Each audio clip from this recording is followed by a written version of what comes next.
Terima kasih Anda kembali menyaksikan Nusantara Siang. Pemirsa, masih bersama dengan pengamat politik Firman Nul. Kita akan berdialog mengenai Mas Firman. Mas Firman, Ya, ini berkaitan dengan apakah menurut Anda tata kelola partai di Indonesia ini masih kurang sehingga politik transaksional ini masih terjadi, Mas Firman? Seperti apa? ya, politik transaksional itu biasanya terkait dengan ajang pemilu ya. Dan memang dalam hal ini tidak saja partai yang harus dibenahi, tapi juga sistem pemilunya. Tapi memang sistem pemilu seperti apapun pada akhirnya akan tidak berdampak menyulitkan atau tidak berdampak buruk sejauh memang partai politik sebagai pemain di dalam pemilu itu bisa mewujudkan dirinya sebagai partai yang berintegritas atau partai yang modern. Nah, di situ memang letak persoalannya sehingga ada yang mengatakan ya bahwa epicentrum atau pusat gempa dari gejala korupsi yang masif di Indonesia itu memang ada di dalam partai politik begitu. Baik, Mas Firman, kalau Mas Firman melihat ini apa yang salah di tubuh partai yang menyebabkan kasus serupa ini kembali terulang? Apakah iuran wajib atau mahar politik? Mas, ini bagaimana? Saya kira lebih pada integritas dan sayangnya memang partai itu kadang abai atau tidak serius di dalam membangun integritas itu. Partai saya kira paham bahwa ini menjadi satu persoalan, tapi bagaimana mengeksekusi itu menjadi satu hal yang sistemik di dalam partai, hal yang terlembaga di dalam partai, sehingga memang betul-betul dilakukan secara kontinum, terstandar, terevaluasi, dan betul-betul menjadi ruh dari partai ini yang masih belum. Sehingga masih dalam sebatas wacana bahwa partai harusnya begini, partainya harus begitu, tapi di dalam praktiknya saya kira spirit pragmatisme itu menjadi sangat tetap kuat. Apalagi memang pendanaan tadi dikatakan itu masih bergantung pada sumber-sumber yang sifatnya personal atau sumber-sumber yang terkait dengan networking personal yang ada kadangkala tersembunyi di luar partai. Nah, di dalam situasi seperti ini sekali lagi peluang tadi untuk mendapatkan uang secara tidak legal dan kemudian kompensasi di situ itu menjadi mungkin terjadi ya, dan saya kira ini akan kemudian memunculkan satu budaya atau karakteristik berpolitik sehingga muncul permissiveness juga ya, karena memang tidak ada satu upaya yang serius sementara kehidupan politik itu membutuhkan uang dan juga kadang dilihat ada kalangan yang berhasil dalam mempraktikkan itu sehingga temptation tadi menjadi lebih tinggi ya. Kenapa orang lain bisa aku nggak bisa gitu ya. Nah, akhirnya dilakukanlah kegiatan-kegiatan yang memang berbahaya dan akibatnya mendorong mereka untuk melakukan korupsi. Apalagi memang secara umum di sisi lain sistem hukuman ya terhadap koruptor ini belum menimbulkan satu titik jera yang maksimal ya. Rata-rata masa tahanan seorang koruptor misalnya hanya 2 tahun 7 bulan begitu, sehingga memang ya ini makin menyebabkan koruptor penasaran gitu ya, dan muncul godaan yang semakin tinggi untuk melakukan itu tadi, korupsi tadi. Baik, Mas Firman, ini setoran ke parpol itu semakin tinggi jabatan, semakin tinggi pula setorannya. Benarkah ini terjadi, Mas? Dan juga seintegritas apapun orang pasti akan terdesak untuk memenuhi kewajibannya membayar setoran ke partai meski harus dengan jalan pintas seperti itu. Seperti apa, Mas Firman? Iya, setoran partai ini umum sebetulnya dilakukan di banyak negara ya. Dan juga ini tergantung kesepakatan dan aturan main yang ada di dalam partai begitu. Hanya saja yang menjadi masalah adalah bukan setorannya ansih, tapi bagaimana mereka mendapatkan setoran itu. Ini yang kadangkala karena memang tidak bisa mengandalkan dari sumber-sumber internal partai di mana ada kemandekan iuran begitu ya, yang menjadi satu hal yang umum terjadi di Indonesia saat ini di kebanyakan partainya. Juga memang sumbangan dari pemerintah yang masih belum maksimal ya, masih 1.000 per kursi begitu saya kira, sehingga memang partai dan kader-kadernya mencari celah untuk mendapatkan itu semua, yang kadangkala itu bercampur dengan kepentingan pribadinya ya, greedy tadi ya, faktor internal itu bercampur di situ. Nah, ada kasus-kasus yang memang terkait dengan kepentingan partai pada dasarnya, tapi juga ada kasus yang memang ini berkelindan antara kebutuhan partai akan uang dan juga memang sikap rakus dari kader partai itu. Baik, ini Mas Firman sudah menjadi rahasia publik seperti itu bahwa mahar politik di Indonesia ini cukup tinggi. Perlukah ini ada dilakukan pembenahan sistem demokrasi, Mas?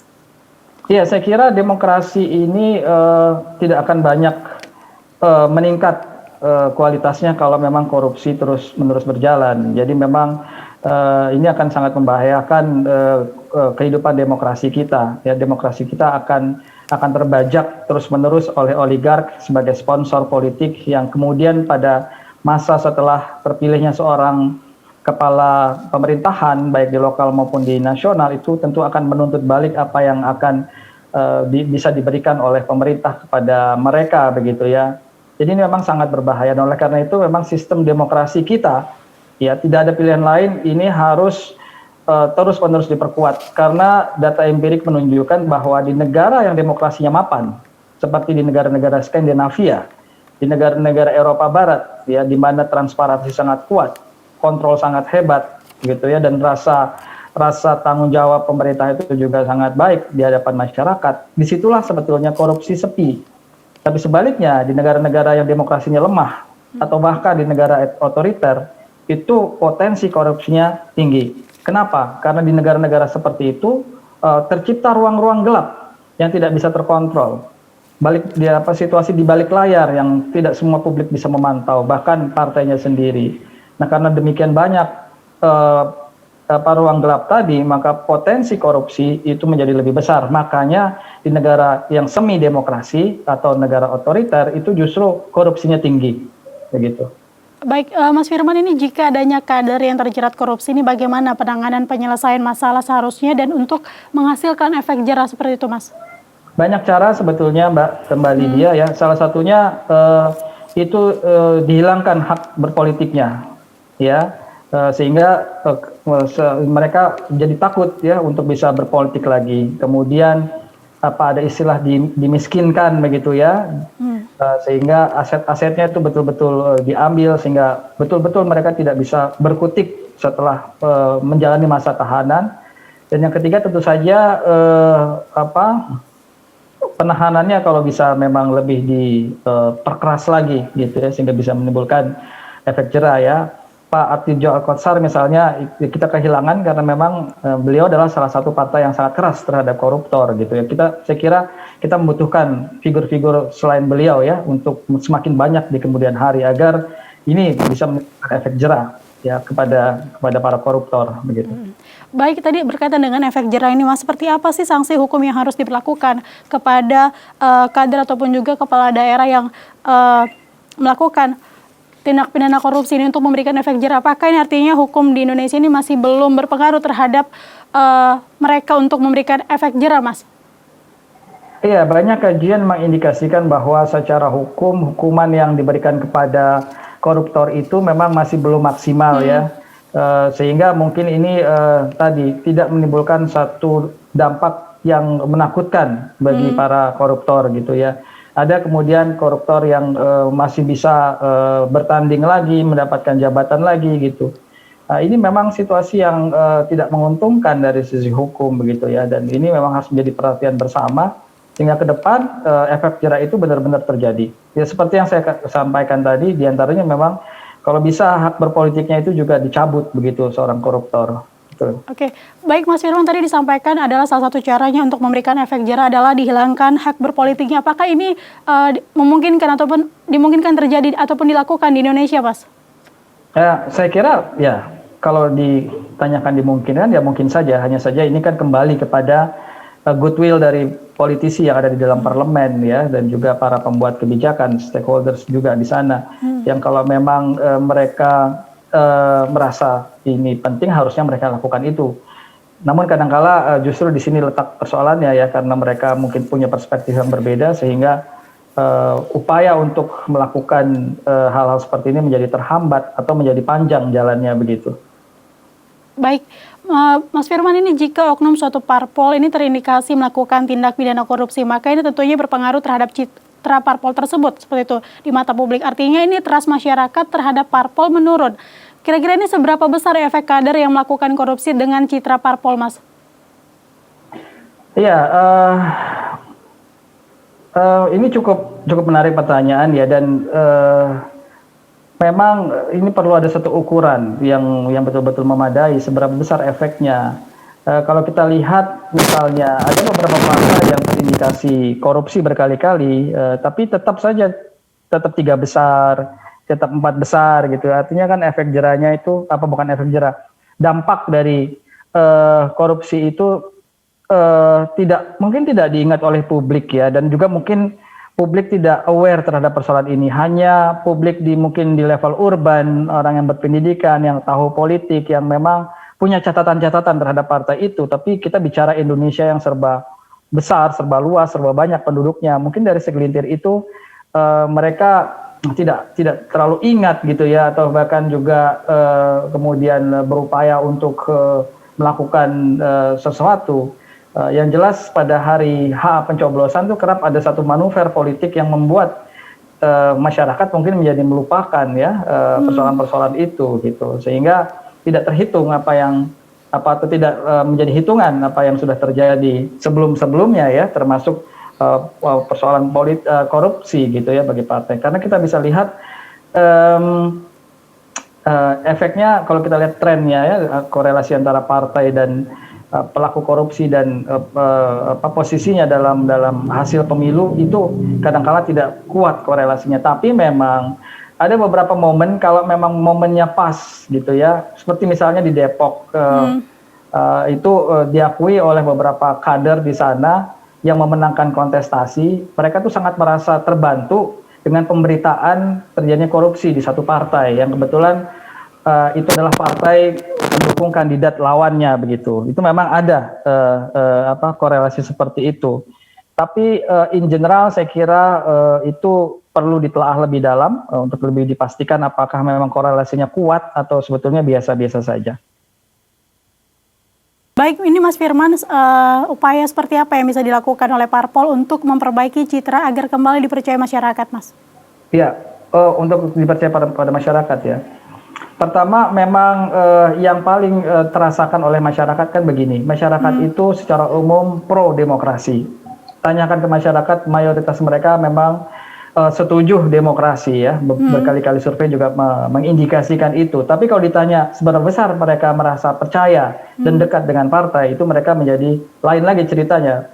Bahkan kebanyakan mereka sudah tidak terlalu percaya pada partai. Oleh karena itu persoalan yang terpenting memang betul mengembalikan kepercayaan, dan caranya adalah mereka harus bisa berpikir dan bersuara sebagaimana yang diinginkan rakyat begitu ya. Mereka harus ada di samping rakyat istilahnya begitu, dan menjadi penyambung lidahnya atas kegelisahan, kepenatan, kesulitan yang ada di hadapan rakyat. Itu yang harus mereka lakukan, betul-betul menjadi corong rakyat, kembali ke rakyat, mendekat ke rakyat, mendengar aspirasinya melalui kader-kadernya dan menyuarakan itu.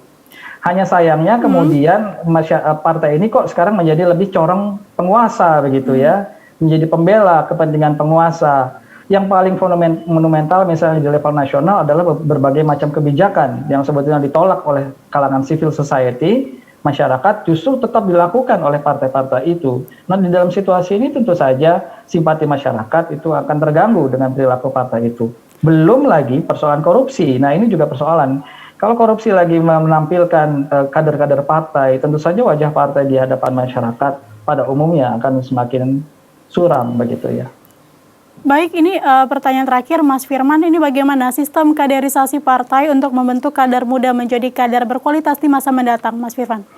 Pertama, memang harus ada kaderisasi yang terstandar, ya, kemudian berlaku secara kontinum, kemudian dan ini dilakukan oleh siapapun tanpa terkecuali, ya, tanpa terkecuali. Jadi memang untuk bisa menjadi anggota partai harus melakukan kaderisasi. Kedua, kaderisasi ini harus betul-betul dijadikan patokan ketika mereka melakukan rekrutmen untuk menjadi pengurus partai maupun rekrutmen untuk menjadi pejabat publik. Jadi yang namanya kaderisasi ini bukan hanya sekedar formalitas, tapi betul-betul dijadikan salah satu tolak ukur di dalam meng-approve ya, mensahkan seseorang apakah dia layak untuk menjadi pejabat di level partainya ataupun menjadi pejabat publik gitu. Nah, ini yang saya kira perlu dilakukan sehingga tadi rekrutmen kaderisasi itu betul-betul berjalan sesuai standar, bermutu, berisikan memang satu upaya untuk membangun integritas, dan itu semua akhirnya menjadi ukuran seseorang layak untuk menjadi pejabat di dalam partai maupun sebagai pejabat publik. Saya kira itu. Karena kalau hanya sekedar kaderisasi, tapi pada akhirnya ketika rekrutmen itu ada standar-standar lain ya, apalagi mungkin standar itu terkait dengan seberapa besar uang yang bisa diberikan, ya itu akhirnya percuma semua gitu ya. Baik, terima kasih Mas Firman telah bergabung bersama kita di Dialog Nusantara Siang. Ya, terima kasih. Sama-sama.